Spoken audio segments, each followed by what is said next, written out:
70.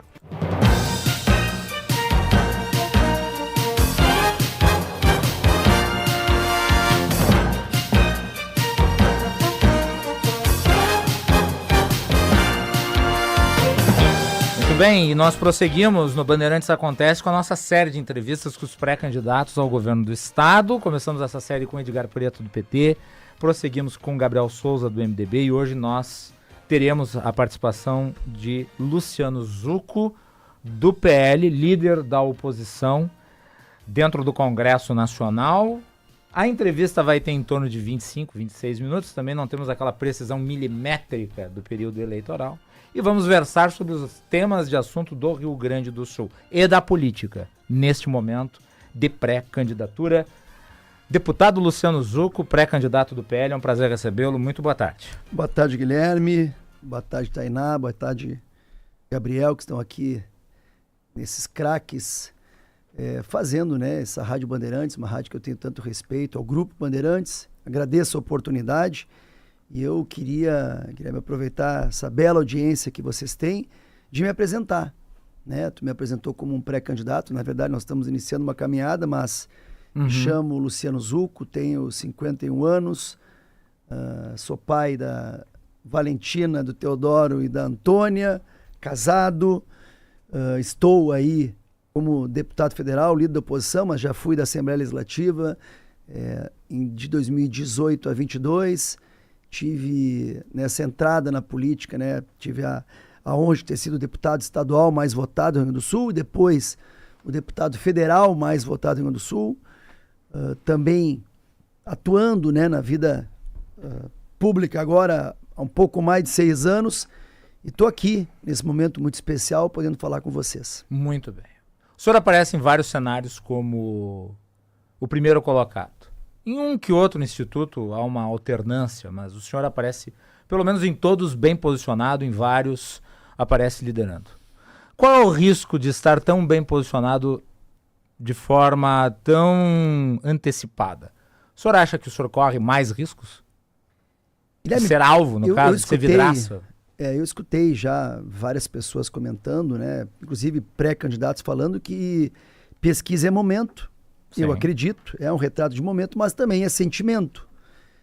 Um sentimento de que a gente fez um bom trabalho estando aqui na Assembleia Legislativa, como também, né, à frente da liderança da oposição. Eu não tenho dúvida que isso retrata que a gente está no caminho certo. Logicamente que isso não é nada a se comemorar, apenas é um reconhecimento que a gente fica, né, lisonjeado, mas com muita responsabilidade. Eu não vejo o risco, o problema, pelo contrário, no momento que tu tens aí uma boa aceitação pela população, e olha, as últimas pesquisas eu fiquei ainda surpreso, 50% dos gaúchos não me conhecem, e por isso que eu te falei até de me apresentar, a gente está numa boa votação, digamos assim, em termos de pesquisa, mas ainda assim a gente tem que se apresentar para os gaúchos. E no momento oportuno, logicamente, a gente vai apresentar aí projetos, propostas, planos de governo. Nesse momento é momento de construção política, é momento de agradecer todo o apoio, mas ao mesmo tempo, sim, de conversar mais e falar menos, né? Escutar mais e falar menos. O PL constituiu uma pré-aliança com o Novo. Qual é a possibilidade de ela se estender para o PP?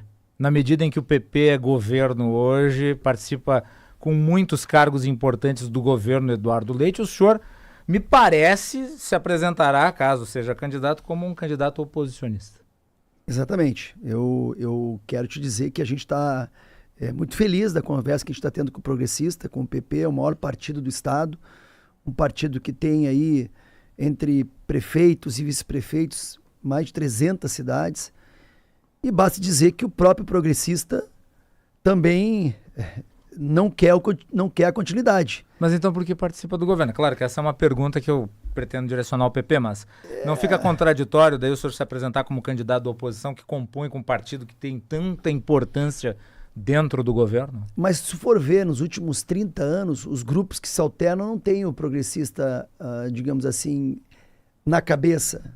Mas ele, tem ele sempre a progressista. É, o a exceção partido, dos governos PT, né? é o partido que participa do governo. Sim. Né? Mas tu vê, hoje nós temos 2 candidatos do progressista.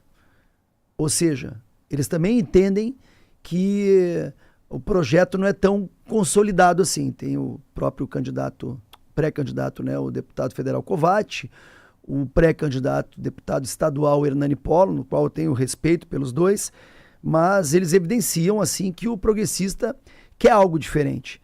A gente está numa conversa muito avançada com o progressista, a gente respeita a história do partido, temos também uma conversa muito boa e profícua com republicanos, e a gente entende que essas siglas, talvez com mais alguma, possam compor aí uma frente centro-direita que a gente entende que pode mostrar para a sociedade gaúcha que o nosso projeto é diferente. Tudo bem, o senhor falou centro-direita, agora eu vou lhe fazer uma provocação. Como é que o senhor responde aos críticos que identificam o senhor como um extremista de direita?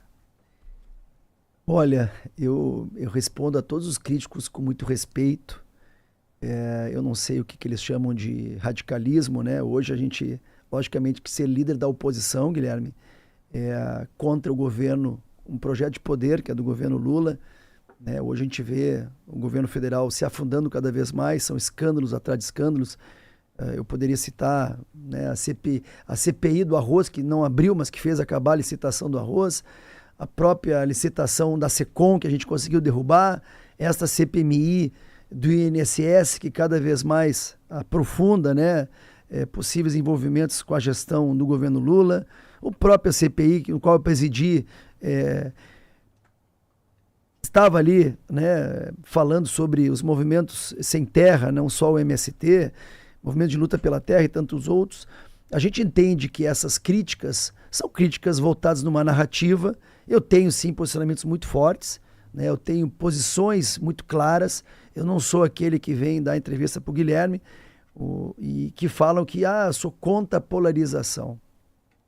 Eu acho que nós temos que ter a clareza do que está acontecendo.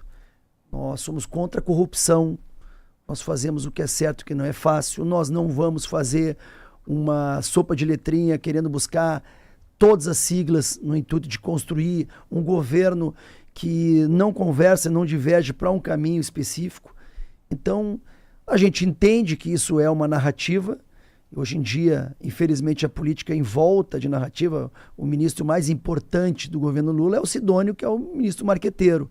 Não é o ministro do Desenvolvimento Econômico ou o ministro da Fazenda. Eles trabalham com narrativas e essa narrativa que vão tentar colocar, ao longo do tempo a gente vai mostrar que isso nada mais é do que posicionamentos firmes e fortes, coerentes com o que a gente acredita. Deputado, falando ainda sobre posicionamento ideológico, o senhor mencionou centro-direita, e daí eu vou resgatar a eleição anterior, uma percepção que eu tenho, eu queria a sua análise, porque me parece que, até comentei isso no Band Cidade, o senhor vai ter o desafio de não repetir como candidato da centro-direita ou da direita, como queira se chamar, mas o desafio de não repetir os erros da direita na eleição estadual anterior. Me parece que o então candidato Onyx Lorenzoni se aferrou à direita, não conseguiu dialogar com o centro se moveu unitariamente em favor do atual governador Eduardo Leite. No fim das contas, o Eduardo Leite conseguiu votos de esquerda, porque a esquerda rejeitava o Onyx uniformemente, votos do centro, que também não pareciam se direcionar ao Onyx, e até uma parte dos votos da direita, que não viam o governador Eduardo Leite como um homem de esquerda.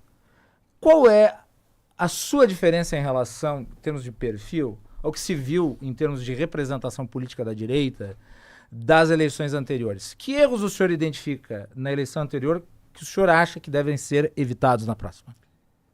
Olha, eu não vou imputar erros que foram cometidos. Sem fulanizar, eu mencionei o nome do ex-candidato. Nós somos pessoas distintas, muitas coisas pensamos parecido, outras nem tanto. Eram quadros distintos também. Né? Hoje o quadro que a gente tem no cenário estadual e federal é um quadro que se apresenta também diferente do que foi nas eleições de 22. O ministro Onyx, no primeiro turno, se eu não me engano, ele teve ali cerca de 36% ou 37%. Ele foi o vencedor do primeiro turno. E aí o segundo turno, é importante salientar, a gente avalia, né? O segundo turno era possível ir contra a esquerda, e ali, se eu não me engano, por um pouco mais de 1.000 votos, se tu tirar, e ele poderia estar hoje como governador de estado. Logicamente que essas questões que tu comentou aí, do voto da esquerda contra o Onyx, foi um voto já esperado. A gente sabia que quanto candidato de centro, a esquerda não iria votar no candidato da direita. Isso é uma tendência natural das eleições. A gente não vai aqui esconder possíveis melhorias, mas eu acredito que nós temos um projeto que se assemelha em alguma parte, mas muitas ideias distintas em função do quadro atual do Estado. O Estado hoje ele passa por problemas graves na sua questão fiscal, na questão econômica, na infraestrutura, na saúde, na educação. Então, cabe agora um novo grupo, uma nova proposta, uma nova frente apresentar no momento oportuno. Deixa eu lhe perguntar sobre isso em relação a como o senhor vê o Estado. O senhor disse, reafirmou, se apresentará como um candidato de oposição. Agora, também é curioso notar que hoje na Assembleia Legislativa existem duas frentes de oposição. Uma frente de oposição à esquerda e uma frente de oposição à direita. Chamou a atenção essa semana que as duas frentes de oposição estão, digamos, aliadas pontualmente na questão dos pedágios. Qual é a sua visão de direita em relação ao governo que lhe torna oposição? Porque muitos podem apontar o governo Eduardo Leite como um governo que potencialmente não afastaria um eleitor, pelo menos um eleitor liberal médio, considerando o programa de reformas. Aliás, o senhor votou em algumas dessas reformas, lembro dos seus posicionamentos. Então eu queria ver, da parte do senhor, qual que é a sua avaliação como figura política vinculada ao campo da direita, qual é a avaliação crítica que faz? O que o senhor acha que o governador não faz que deveria fazer? Por que o senhor se apresenta como oposição? Tu comentaste assim a questão da oposição. Veja bem, tudo que a gente avaliar, tudo que for que está dando certo no governo de Eduardo Leite, nós vamos ampliar as melhorias.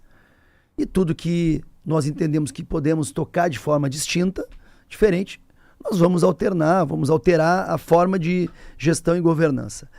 A questão pontual que tu citou desta semana, e eu deixo claro aqui, nós temos que rever as concessões que estão sendo apresentadas. Não dizer que somos contra a concessão. Somos contra algum tipo de projeto de concessão que não está atendendo, que não houve devido diálogo, que não houve devida entrega e que está tendo da sociedade, parte do empresariado e do parlamento gaúcho a rejeição. Tanto é que deputados da base do governo Leite assinaram a CPI. Então, é muito claro, não é oposição por oposição. Eu sou contra isso. Nós vamos dialogar com quem pensa diferente, vamos tentar mostrar que o nosso projeto é para todos os gaúchos, esquerda, centro, direita. A gente não está aqui escolhendo quem está com a gente, nós escolhemos todo o Rio Grande do Sul. Todos os gaúchos são importantes, quem pensa diferentes, a gente vai aprender junto com eles. Quem pensa igual, vão fortalecer o que a gente pode ajudar. Mas o entendimento é de que a gente precisa agora de maturidade, Guilherme. Eu vou te dar um dado, e não é um dado do Zuco, é um dado do IBGE. Anota aí quem está na audiência. Nos últimos 20 anos, mais de 20 anos, o estado do Rio Grande do Sul é o estado que menos cresce entre todos os estados da federação. Entre os 26 estados e o Distrito Federal. Vou repetir. Nos últimos 20 anos, IBGE, o estado do Rio Grande do Sul é o estado que menos cresce. Então vim aqui falar de números, de narrativas, falar que está tudo bem, que nós estamos na Suíça, é fácil. A gente, logicamente com números, tu sempre vai poder buscar os números positivos, mas eu também te apresento números negativos e não é essa a intenção do momento da entrevista. A gente vai ter momento para isso. O importante é que a gente tenha uma intenção de mostrar que a gente precisa agora alternância na forma de enxergar o Rio Grande. O candidato de 2026 tem que ser o Rio Grande do Sul. Nós temos que mostrar o Rio Grande do Sul para o Brasil. Hoje em dia, nós estamos perdendo os nossos jovens, os nossos talentos, está todo mundo indo embora. Só uma cena ao Sartori que dizia que o partido dele era o Rio Grande? Nem sei qual era o slogan do Sartori. Eu tenho um grande respeito pelo ex-governador, o gringo, né? Um grande respeito por ele e tantos outros, assim. Mas a gente tem que entender que, na verdade, hoje, não só ligou a luz de alerta, não só tocou a sirene, mas os gaúchos estão saindo do estado, a nossa infraestrutura está precária. Se tu for ver, eu visitei já, Guilherme, o Jorginho em Santa Catarina, o Ratinho no Paraná, o Tarcísio em São Paulo, está prevista a minha ida em Minas Gerais. Guilherme, é impressionante como a forma de gestão, de governança, de enxergar o Estado está errada. Vou dar um exemplo. Santa Catarina, tu é um jovem, mas tu é um cara inteligente. Há 15 anos atrás, o que o Guilherme falaria sobre Santa Catarina? 20 anos atrás, existia uma grande frente de desdenhar Santa Catarina. Olha como é que está o Estado hoje. Pujante. O Estado de Santa Catarina é o Estado que mais recebe gente dos mais diversos estados. E o Rio Grande do Sul é um dos estados que mais perde talentos. As pessoas estão indo embora do Estado. O Estado está ficando idoso, para não dizer outro nome. Então nós temos que trabalhar aqui dentro a educação. Eu recebi uma informação muito triste recentemente, que saiu um decreto do governo, atual governo, que fez um decreto que as crianças podem rodar em 4 matérias, Guilherme, que elas vão passar de ano. Por quê? Para aumentar o índice do IDEB, para ter um recurso do Fundeb. Como é que vai ser essa criança, esse jovem que vai passar? Como é que vai estar a Dona Maria, o seu Pedro que vai ter seu filho ali? A alegação de alguns especialistas é de que a repetência gera evasão. Mas então vamos melhorar de outra forma para que a evasão diminua. Vamos aumentar no contraturno ali aulas de reforço, vamos apresentar cursos profissionalizantes. Me lembro do nosso Parobé aí que apresentava cursos técnicos, profissionalizantes. Eu conversei muito com o secretário de Educação do Paraná e de São Paulo. São Paulo, Renato, um craque, que inclusive está nos ajudando não só com ideias, com propostas, com plano de governo. Gente, o Rio Grande do Sul, a educação será realmente alvo de muitas críticas por ocasião das eleições do ano que vem. Nós temos hoje a educação que já esteve entre os 5 maiores IDEBs do Brasil, nós somos a 14ª. Isso é inadmissível. O investimento que se faz, ou o investimento que se deixa de fazer na educação do Rio Grande do Sul, como eu te disse, números serão colocados à prova. Mas e o resultado? O resultado na prática não está existindo. Então, eu acredito, sim, com muita responsabilidade, que nós temos que focar num corpo técnico, com gestores, com secretários que realmente entendam da pasta, que possam trazer alternativas que não essa. Porque no momento que essas pessoas que tu perguntou e que falou que isso diminui a evasão, tá bom, mas então me diz, o guri roda de ano em 4 matérias. Aí no outro ano, roda de ano em 4 matérias. Como é que esse guri vai fazer a prova do Enem? Competindo com um colégio particular.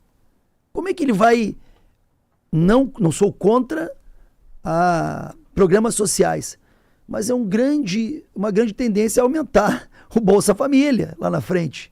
Nós temos que trazer pujança para a educação, nós temos que trazer melhorias para a educação, nós temos que trazer propostas, como eu te disse, o reforço escolar, aumentar. Quer ver uma coisa que ajuda muito no Paraná?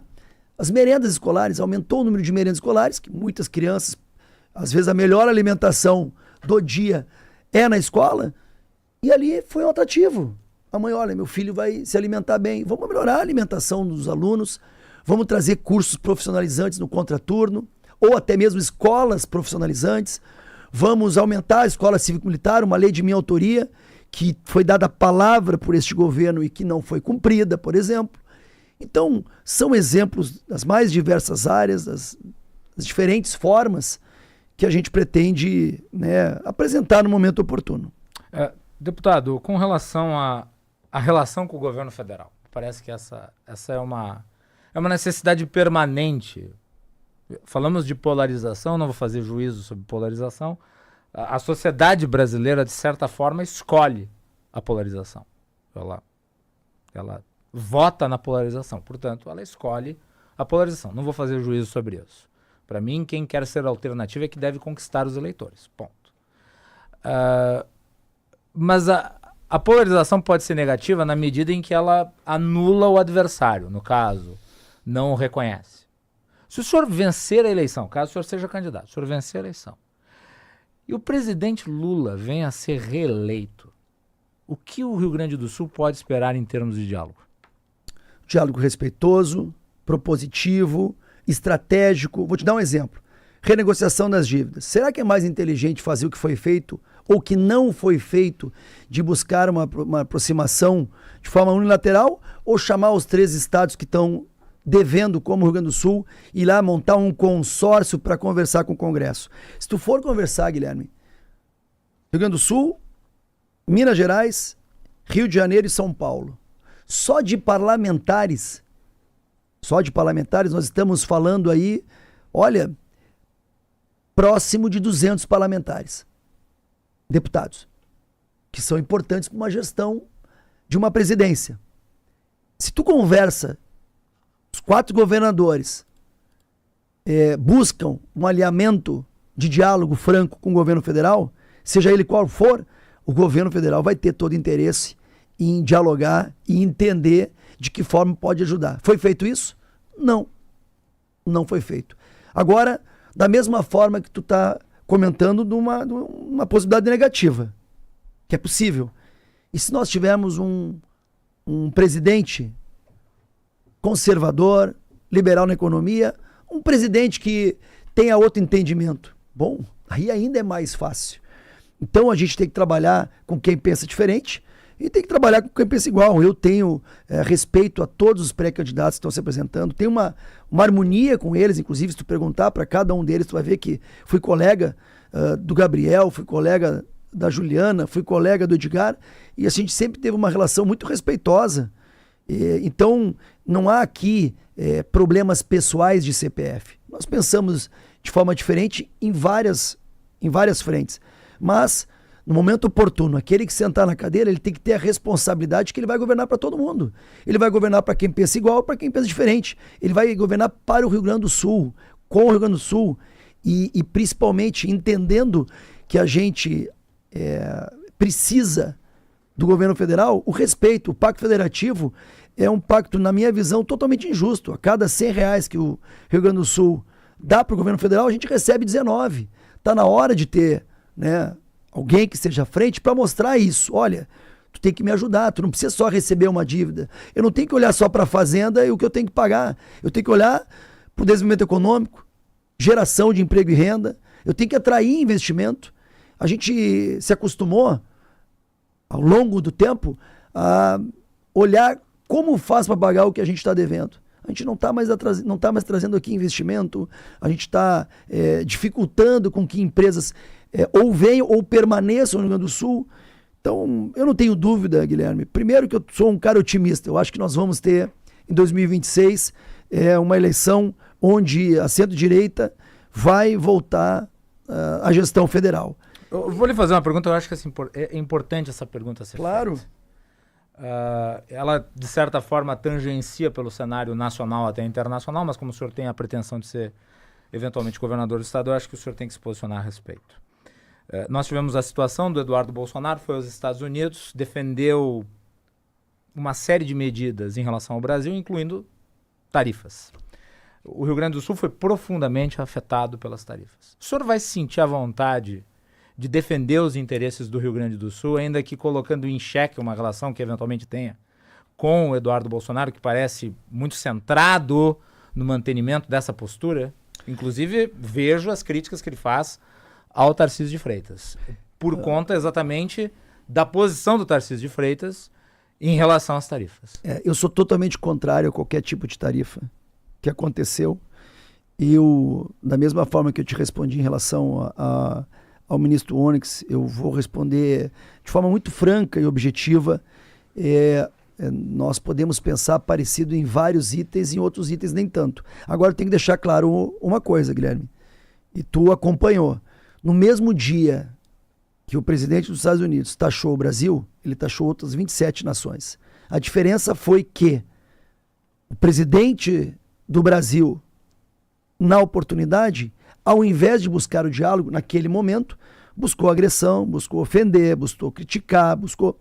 Então, eu imputo a responsabilidade muito maior a uma diplomacia desastrosa do Brasil para com um grande parceiro comercial com os Estados Unidos do que a opinião de um deputado federal licenciado. Nós tínhamos ali a clara e evidente briga entre a diplomacia brasileira contra o governo norte-americano, que teve o seu direito, que eu sou contra, de propor uma taxação. Inclusive já vários itens foram, né, mudados já em termos de taxação. Não tem problema nenhum de elogiar ações que julgo que foram positivas, de porventura ser contra alguns posicionamentos que são contrários ao que eu acredito. Eu acho que nós estamos aqui para seguir um caminho, não uma reta. O caminho centro-direita é o que eu acredito. Eu acredito em... O Tarcísio citou um nome, eu tenho que falar para todos que estão na audiência. O Tarcísio é meu amigo de 33 anos.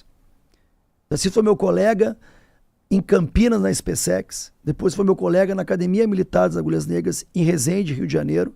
Depois nós convivemos por mais de 20 anos como amigos. Eu frequento a casa dele, ele conhece a minha família.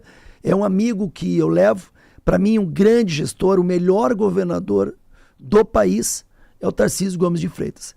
Então, numa eventualidade da reeleição a São Paulo, ou até mesmo de mudança do cenário nacional, e ele for pré-candidato à presidência, é o nome que estará aqui no Rio Grande do Sul, em apoio à nossa caminhada, em apoio a uma construção. Atualmente ele já me ajuda, eu vou sempre que possível a São Paulo, já fui na Secretaria da Saúde, na Secretaria da Educação, na Secretaria da Segurança, pegando as melhores práticas, não só com ele, como do Ratinho, que é de um partido que não é o meu, e também está caminhando ao nosso lado, como do Jorginho em Santa Catarina. A diferença é essa, nós estamos buscando as melhores práticas. Eu não tenho vergonha de falar e copiar aquilo que está dando certo. Eu não quero inventar a roda e novamente ficar fazendo construções com 10, 15 partidos sem ter a governança necessária. Hoje nós estamos conversando com o progressista por respeito e por história. Conversamos com republicanos que já estavam conosco nas últimas eleições e algumas siglas que porventura vão entender como a gente enxerga o Rio Grande. E o Novo, se tu for me perguntar, é um partido que não tem tempo de televisão, que muitas vezes as nominatas nem completam, mas ali tem pessoas qualificadíssimas, técnicos, gestores, tem um pré-candidato a Senado que eu respeito muito, admiro, que é o Marcel Van Hatten, e nessa linha que a gente pensa, temos que fazer o que é certo. Eu não sou profissional da política, Guilherme. Se tu for ver os pré-candidatos, todos eles, com exceção do Luciano Zucco, nasceram na política. Eu não, há 6 anos atrás eu estava na minha instituição, defendendo o que eu acredito, com os meus princípios e meus valores. Eu fui convidado, então, para me ligar para a política, para me numa situação de missão. Aquilo que eu acredito que é fazer o certo e não o fácil. Agora, temos aí pré-candidatos que estão há décadas na política e que estão apresentando o projeto deles. Respeito, mas não é o meu projeto. Deputado Luciano Zucco, obrigado pela entrevista aqui no Bandeirantes Acontece. Tu tá brincando que já passou? Sim. Eu quero agradecer. O tempo. Olha, eu quero agradecer Guilherme, quero agradecer, né, a Tainá e o Gabriel. Foi muito rápido, mas foi intenso. Me deixar à disposição. Claro. E também a todos os ouvintes e gaúchos que estão aí na audiência. Quem puder me seguir nas redes sociais, eu agradeço para conhecer nosso trabalho. Muito bem, deputado federal Luciano Zucco, do PL, pré-candidato do partido ao governo do Rio Grande do Sul. Vamos com a informação do trânsito.